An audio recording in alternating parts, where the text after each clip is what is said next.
Be live here, David. Got it. Okay, and I'm going to also make sure that we record this just as a backup as well.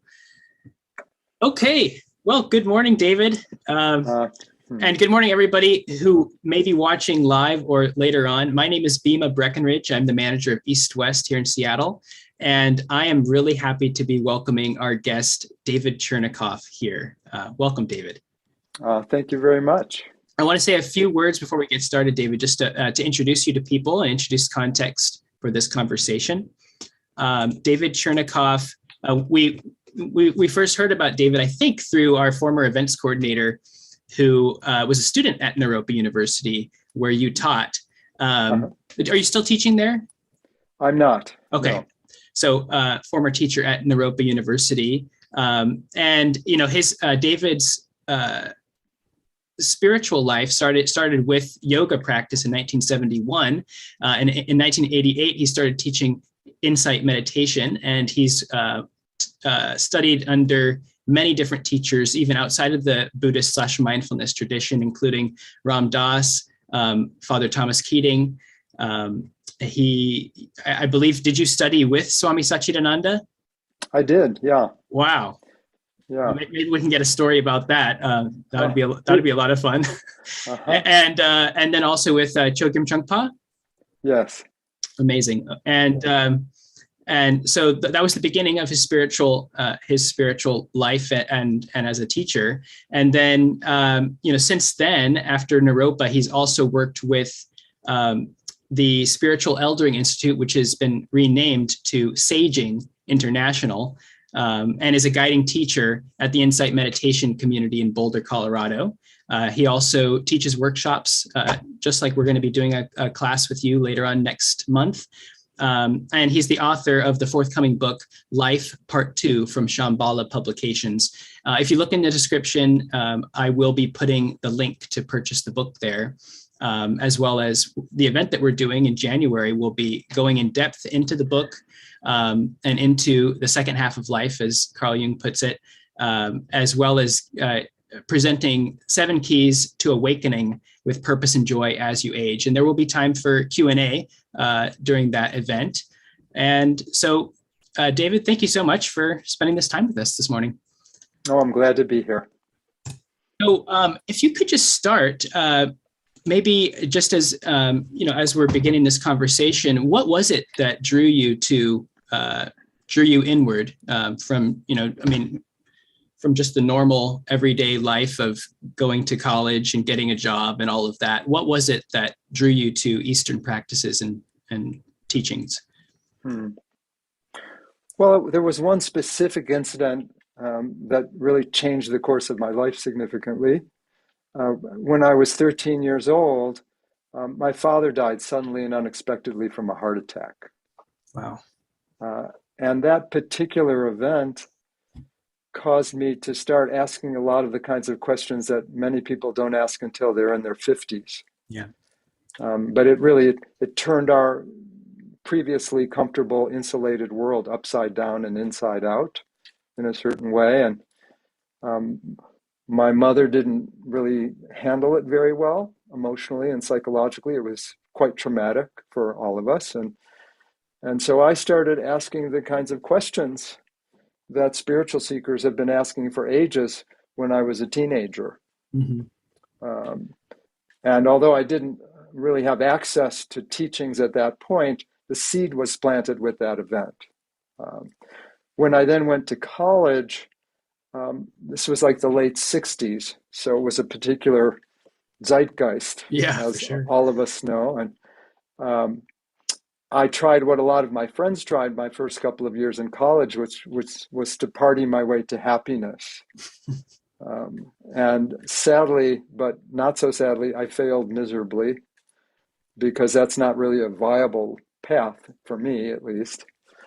And it was at that point on my 21st birthday that I borrowed a book on yoga from a friend when I noticed it on his bookshelf. And essentially from there, I just never looked back. Wow. So I started to teach myself yoga postures and meditation. I realized at a certain point, about 9 months later, I needed a teacher and more of a guide than the book. Right. which was when I discovered Swami Satchidananda, who had a book out then called Integral Yoga Hatha, and eventually became a student of his and trained in his institute to teach his method, which was called Integral Yoga. And the path began to unfold from there pretty organically, actually. Like I allowed the path to carry me forward from there rather than having to push it or force it. Mm-hmm. And did your experience of Hatha Yoga, of doing the postures, did that just naturally lead to an interest in meditation, or did you have meditative experiences from that practice? It was quite natural, actually, because in particular, Yoga Nidra, the deep relaxation state, Mm-hmm. Shavasana, it's also called, at the end of most periods of practice, introduced me to what meditation really was. Mm-hmm. And I began to see the relationship between body and mind, among other things, that they really weren't as separate as they were often presented to be in the culture. Mm-hmm. That when I took a slow, deep breath, my emotional state relaxed as well, not just my body. Yeah. And so, among other things, Swami Satchidananda taught mantra meditation, which was a wonderful way to learn how to make the mind more stable and concentrated and focused. And for me, it was just a godsend, frankly, to discover the skills and tools that he was teaching and to realize that I wasn't nearly as powerless in relation to difficult emotions as I had previously believed myself to be. Right, right. I mean, that's something in the West, it's not even talked about. I mean, even for myself, I was a kid in the 90s and the early 2000s, and you'd think after the 60s, 50 years later, that would be something. It's only now, 20 years later, that we're seeing in some progressive areas mindfulness and yoga classes for kids in schools. So, yeah. It took a long time to get to the children. Mm-hmm. But I remember when I was an undergraduate student, my senior year, they wanted me to do an honors thesis. I made a proposal that I teach an 8-week Hatha yoga class at the local mental health center. Wow. And then measure the personality changes mm-hmm. That would be clear to me because I'd seen them in myself. Right. Sadly, because psychology in the late 60s and early 70s was very behavioral in its orientation at the school I went to, I was told that was a nice idea, but it wasn't psychology. Mm-hmm. Right. I was told to go talk to the philosophy department. Oh gosh, right. We've come some way. Look at mindfulness-based stress reduction now, yeah, right? Yeah, for sure. That's exactly what I saw happen in my own life, mm-hmm. and what I was proposing. But I was in New Orleans at Tulane University, and it was a little bit too on the fringe, I think, for the department. Right. Well, apart from getting that book off of your friend's that yoga book off of your friend's bookshelf, and then spending time with Satchidananda, how did you get more into the formal meditation practice you're doing today? Insight meditation, Vipassana, for example. Mm-hmm. Mm-hmm. Well, what happened was in 1974, summer of 74. Trungpa Rinpoche created the first summer event that was then called Naropa Institute, eventually evolved into Naropa University, right? Mm-hmm. And he invited many of the highly respected spiritual teachers in the country at the time to come to Boulder for that summer. Mm. One of them was Ram Dass, who was coming to teach the Bhagavad Gita. And his classic book, Be Here Now, had come out in 71 and was somewhat of a Bible for me in my own yoga and meditation practice. Me too. Yeah. Well, it's such a classic. Yeah. Right? Yeah. And so I came out to study with Ram Dass that summer. Was he the draw then? Were you already connected with Rinpoche? I hadn't met Trungpa, no. What happened that summer, the short form of what happened that summer, which could be a good novel, basically, was that Ram Dass taught on Tuesday, Thursday, and Saturday, and Trungpa Rinpoche taught on Monday, Wednesday, and Friday, right? Ram Dass's class had like 800 people in it. Wow. Right? Wow. And so we jokingly called it the Buddhists versus the Hindus. Right? And some people were taking both classes and getting totally confused. Right. Right. And I decided to just focus on studying with Ram Dass and deepening my yoga practice. But by the end of that summer, I had heard enough about Buddhism and Trungpa Rinpoche and some of the other Buddhist teachers who were a part of that summer institute that my interest was piqued. Mm-hmm. And I began to explore Buddhism a little bit, primarily through a book that Rinpoche wrote called Cutting Through Spiritual Materialism, mm-hmm. Yeah. Which was somewhat of a classic for Western Buddhist practitioners because it had a unique perspective on how Westerners were dealing with spiritual teachings, both skillfully and sometimes unskillfully. Right, creating a super ego. Yeah, like a spiritual superego, basically. Yeah, right? And also, Trungpa Rinpoche was a complex figure, no question about it, and he had a unique perspective on Western spiritual practice and training because he'd been trained classically in Tibet. He'd studied at Oxford. He studied Western culture, Western art, Western psychology. And he really saw both the purity of heart of the Westerners who were coming to Buddhism and the ego and the deluded states that they were bringing with them. Yeah. Right. And he had a way of challenging the deluded dimensions and inspiring the deeper dimensions. Mm-hmm. And although life became complex in that community and he became a complex teaching figure, I'll always have gratitude for the fact that I was introduced to Buddhist meditation by him and his senior teachers. Yeah. And a couple of years after that, I left that community and Joseph Goldstein wrote his first book on insight meditation, which was 1976. And that book led me into studying with Joseph Goldstein, Jack Kornfield, Sharon Salzberg, and other people associated with that insight meditation tradition. Okay, cool. Well, one of the things, I mean, it's a little off topic, but you seem like a good person to ask.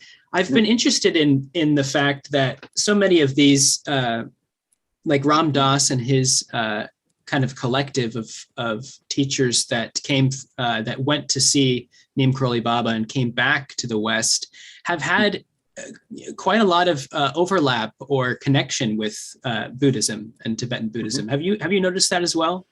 I have.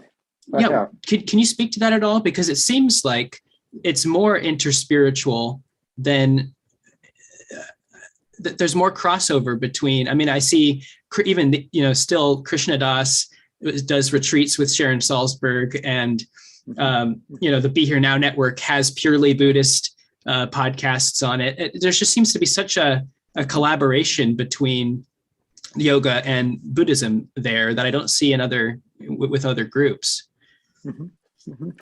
Well, a lot of the people who initially went to the East in the 60s and 70s were, in a sense, generic spiritual seekers, right? They rejected the materialism of Western life in certain respects. They wanted something deeper and more meaningful.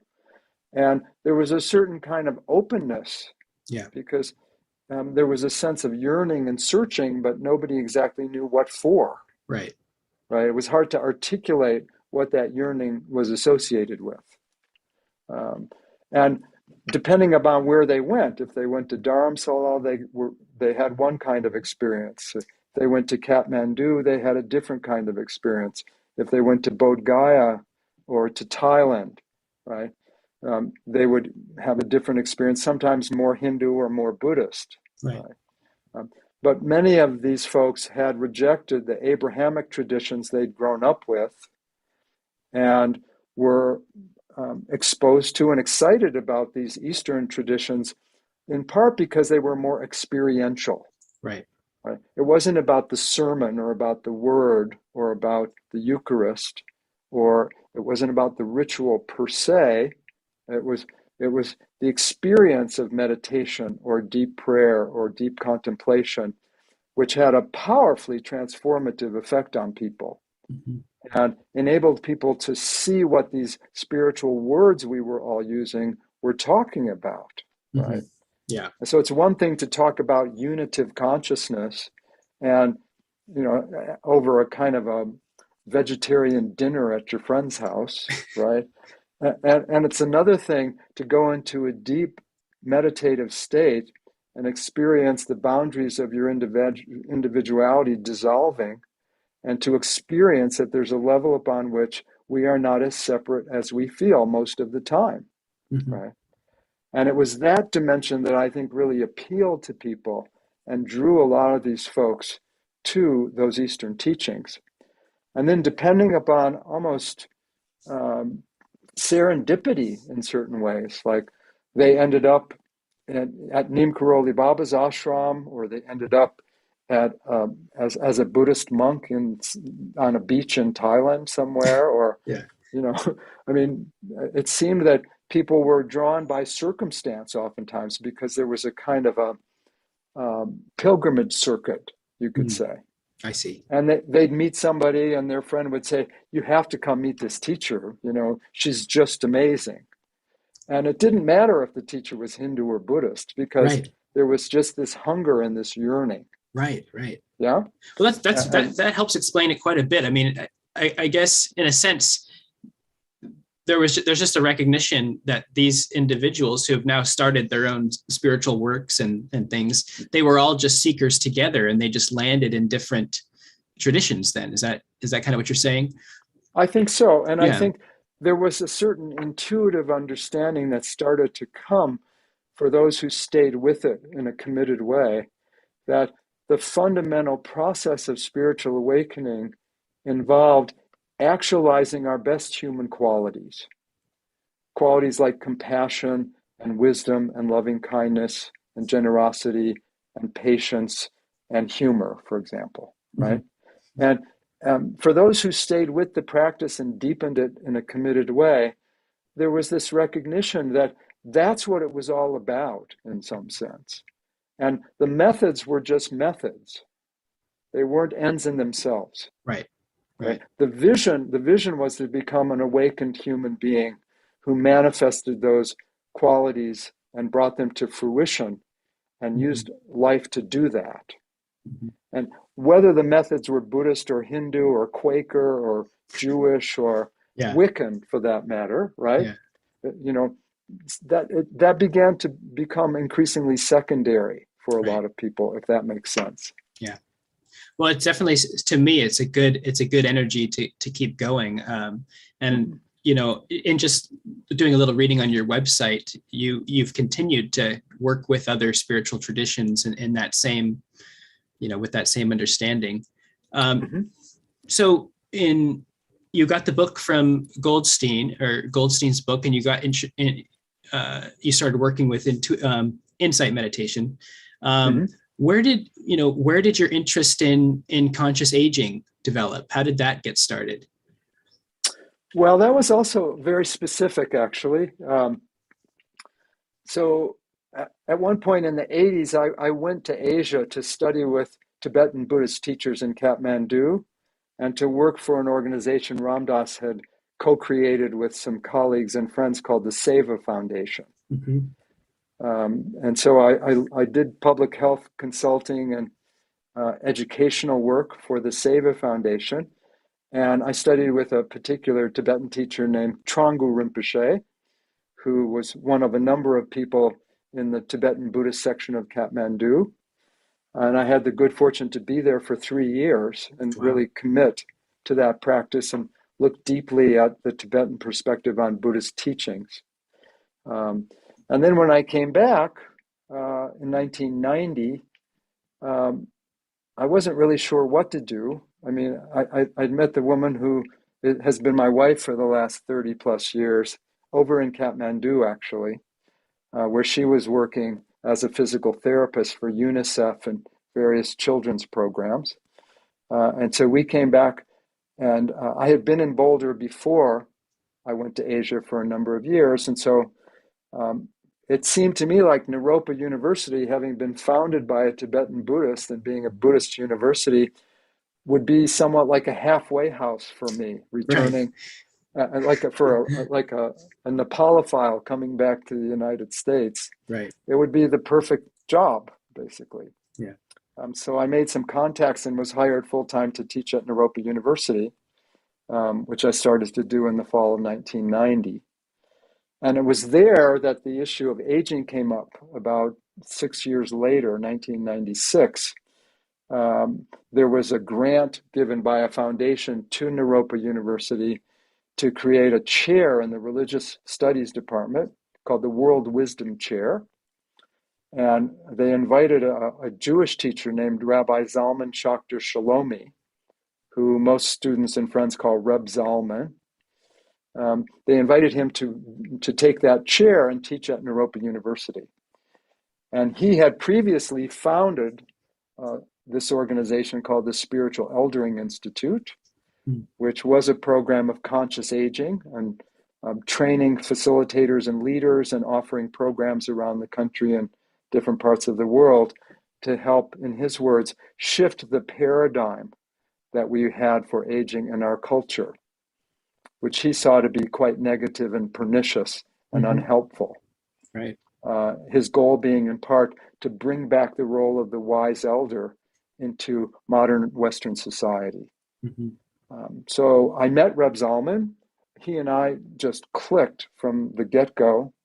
We had a very auspicious initial meeting, after which he invited me to join their board of directors, which I was very enthusiastic about. And then the more I learned about what they were teaching, I decided to train and become certified as a facilitator for the organization. And about 18 months later, they hired me to be their education and training director. So it was a real deep dive at that point. And I was 46 when I met him. I'm 71 now. What's changed is that aging was quite theoretical at 46. It's not nearly as theoretical at this point. For sure. And I thank God on a regular basis that I was able to start deprogramming all the negative messaging that I got from our culture 25 years ago, rather than having to do that when I hit 70 or something of that sort. That's an interesting point. So because I'm afraid to say I'm 27. What deprogramming? I mean, this is helpful for people who are not in perhaps the second half of life yet, and making it applicable to them. What is some of that deprogramming that you had to do at 46? Well, first of all, the basic message that we get about aging is that it's very bad news, right? Yeah. We are somewhat obsessed as a culture with youth, and we put youth on a high pedestal. And I mean, I think youth is wonderful, right? I also think the rest of life is wonderful. And depending upon your particular experience, the messaging is something like life is downhill from fill in the blank, 49, 59, 39 in the case of Jack Benny, right? But that your quality of life is going to go downhill. Reb Zalman used to say that what our culture does with older people is wants to throw them away like an old shoe, right? And we start to disregard the contributions of older people at a certain point. And if you look at the stereotypes in the media, the fuddy-duddy elders in comedies, like the grandparent figures who are kind of useless and maybe demented in some way, or suffering from Alzheimer's, or not able to function well, right? And that's completely contrary to the basic message in most indigenous cultures, where there's an intuitive recognition of the link between long life experience and wisdom. Duh. Right? I mean, yeah. Right. I mean, capital D, right? Yeah. Because the assumption there's no assumption here that you automatically become wise if you're old. We've all met elders who personify how we don't want to age. Right. what we're saying in the conscious aging movement is that if you have the tools and the commitment, you can learn from long life experience and essentially transform who you are into an increasingly wise and loving human being who, in the Native American tradition, is capable of looking 7 lifetimes and years into the future, right?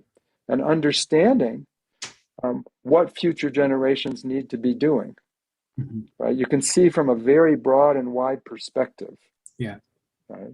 Which is part of what wisdom is about, seeing the big picture and how the present moment relates to that context. So for me, for example, my body certainly has changed from when I was a 23-year-old yoga teacher, right? I mean, I weigh about the same, frankly, but in terms of flexibility and some knee problems that I had and some things that have happened in the course of living my life and so forth, I'm certainly not physically able to do things I was able to do in my 20s and 30s, right? At the same time, my appreciation for life and my sense of how rich and mysterious and amazing it is increases day by day. And in the course of my years of working with older people in the Spiritual Eldering Institute and now in Saging International and in my meditation retreats and workshops on the topic and so forth, I've met so many amazing elders who are celebratory about the stage of life that they're in, right? And the research that we have shows very clearly that oftentimes people in their 60s and 70s are in the happiest stage of life, actually. Right. But somehow you don't get that message from the culture, right? The message you get is quite the opposite. And it's very sad because it leads a certain number of people to actually feel some embarrassment and humiliation and almost shame about being an older person with certain physical needs or less sharp of a memory than they had when they were in college or something of that sort, right? And that's part of what inspired me to want to do this work. It feels to me like there's a tremendous amount of highly unnecessary suffering in relation to the aging process that goes on in our culture in particular, right? And it reminds me of when I did hospice work in the late 70s and 80s. I was inspired by Ram Dass and Stephen Levine and a number of other people, Elizabeth Kubler-Ross. Dale Borglum. I worked with Dale. Yeah, we just hosted him last month. I worked at the dying center that Dale had in Santa Fe. Oh, cool. And he needed to go raise money to do workshops, so he invited me down there to run it while he was away. Oh, neat. You know, Small world. That was in 1982. Okay. Fall of 82, you know, and then he went out and did workshops, made some money, came back, and I got hired to direct a hospice in Las Cruces, New Mexico, down south of Santa Fe, right?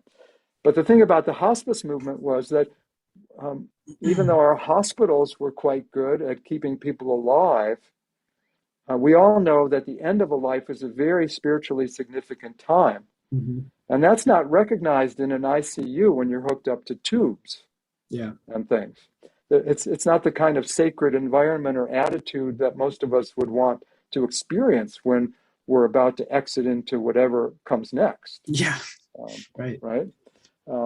And so the hospice movement was partly saying there's a more compassionate and wise and skillful way to deal with these end-of-life situations than what our culture is doing. Right? That's the same feeling I have about the aging process.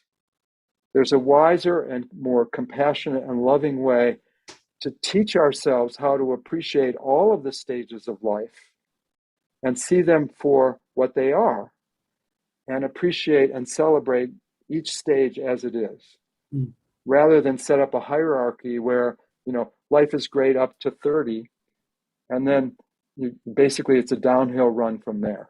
Right. I just don't believe that, and it doesn't fit my experience. Well, you speaking about this, it does, and speaking about how the culture was not supportive to that aging process, it does seem like if for those in the second half of life to achieve, or not achieve necessarily, but to be able to have space to open up into that elderhood, like you were saying in the indigenous cultures, to be revered and to have that insight that can come. It would seem to me that it's all of our part. It takes all of our effort, and all of us holding that space for individuals who reach the second half of life to be able, to be supported in that. Otherwise, if there's a sense that I'm less than because I don't have the mental acuity or the physical strength or whatever, you can see it'd be very hard for somebody to blossom into those gifts that come later on. Well, also, it's not just the elders who lose out, because part of what gives meaning to being an elder is mentoring younger people. Exactly. Right? But because we've stratified our society horizontally and dropped the vertical, everybody loses. The younger people don't get the benefit of mentoring, good mentors, and the mentors don't get the meaning and purpose of sharing what they've learned in their long life experience. Yeah. So it's a lose-lose arrangement in a certain sense. No Obi-Wan Kenobi, no Merlin. No Yoda for that. Yeah, no Gandalf. Right. It's a big deal. It's a really big deal. Wow. Well, and when I look at my spiritual life, it's been all about mentoring. Yeah. Basically. Yeah. Father Thomas Keating just died not that long ago at 95. Yeah. Right. I met him in 1981. Right. So we had 37 years of connection, over which we stayed in touch. And I looked at him as an interspiritual mentor of a certain kind, who was just an incredible blessing in my life. Right? Ram Dass was like the penultimate mentor for a whole generation, right? Yeah. I mean, he kind of was like the flagship for the generation that I was coming of age in. And I think mentoring is one of the things that we teach in our work at Saging International, and that we use at the Spiritual Altering Institute, right? There's a skill set associated with mentoring. Yeah. And I'd love to see more sort of intergenerational connection. For sure. For just that reason. Well, it kind of reminds me a few years back when I started managing the bookstore, at 23 or 24 or something. And I was talking to Rick. This is kind of a expose a little bit, but I don't mind because it's instructive. I was talking to Rick and I was saying, it's very difficult for me to offer guidance in the right way with the staff, especially since almost everybody's older than me, 5, 10, 15, 20, 30 years older than me. And he said, that'll come with age. And it was, and it lifted a burden off of me, because I didn't know in my 25-year-old body how to hold space for people, or and he said, that's not what that period of time of life is really so much about. You're in more of the getting done and moving energy phase. And, you will naturally blossom into a place where the fires cool down a little bit. And then your gift will be to be more of a mentor, to be more of a listener and sharing. And I'm still, obviously trying to weave those in. But it gave me some pause, because I thought that was the first time I really had grokked the idea of that is the gift of elderhood, is that is more of your native center that you're living in, and the fruits of this spiritual life. So a little bit of a funny one, seeing me, just barely in my britches here, trying to, but anyway, that's just what occurred to me there. And David, if we could just focus in the last part of our conversation here about the event that we're doing in January. We're basing it off of the new book, Life Part 2, and the 7 keys. And maybe, without getting into the content, because we want to save some for our gathering next month. But what is it particularly about this book that you were hoping to share about this subject? What was the impetus for it? Well, what inspired it, a couple of things inspired it. One is that I've been an avid reader since I was about 4 years old. And it's been a very rich and important part of my life. And there's always been a part of me that had a certain desire to offer to other people the kind of gifts that these writers were offering to me. Mm-hmm. And I remember years ago, even as a child, thinking how amazing it would be to be able to offer that to other people, right? Then if you fast forward, I did get into teaching and sharing what I'd learned from a lot of books. And I wrote short articles for newsletters and academic purposes and things of that sort, but I'd never really tried to write a book. Yeah. And a few years back, I saw 70 coming up. And I've done enough Buddhist training to know that at some point I'm not going to be here. And I thought to myself, I think writing a book had become a bucket list item for me. And I thought to myself, I've been so blessed. Like this year, it's 50 years since I was introduced to meditation training and spiritual teachings. And what a blessing that's been. So if I could express my appreciation to the teachers who taught me and for the circumstances of life that allowed me to have access to these teachings by passing along some of what I've learned, that would feel really wonderful to me and hopefully be of benefit to other people. Mm-hmm. And that led me to want to try to capture a kind of map, if you will, of when I look back, what was the map I was using to move into what hopefully is a certain kind of wise elderhood or some semblance of that. Right. And that was really the impetus behind the book. What could I share from what I've learned that would help my life come to completion in a certain sense, and also be of benefit to other people who hopefully could relate to what it is I was presenting. Wow. Well, it's interesting you used the word map, because isn't that what Ram Dass said when he was going to India? I was looking for a map of consciousness. Uh-huh. Yeah. Uh-huh. Well, well, that's very exciting. So this map is comprised of these 7 keys that you talk about in the book, and we'll be discussing. Is that right? It is. Good. It is. Yep. Well, David, I think that's it for now for this short conversation. I really do appreciate you taking the time and really looking forward to diving into these keys next month and celebrating the release of the book. It comes out. It says it's coming out December 21st is the publication date. So right on the solstice, a very auspicious time. Uh-huh. And like I said, I'll be putting in the link to purchase the book. You can purchase the book through our bookshop.org affiliate link. I'll be putting that into the comment on the video. And in the description, you should see the link to join us on Zoom next month with David. David, thank you so much for spending this time. It's been great to meet you, and looking forward to to the event we do next month. Thanks for inviting me, Bima. I'm glad we could do this too. Awesome. Well, take care, and we'll see you later. Okay.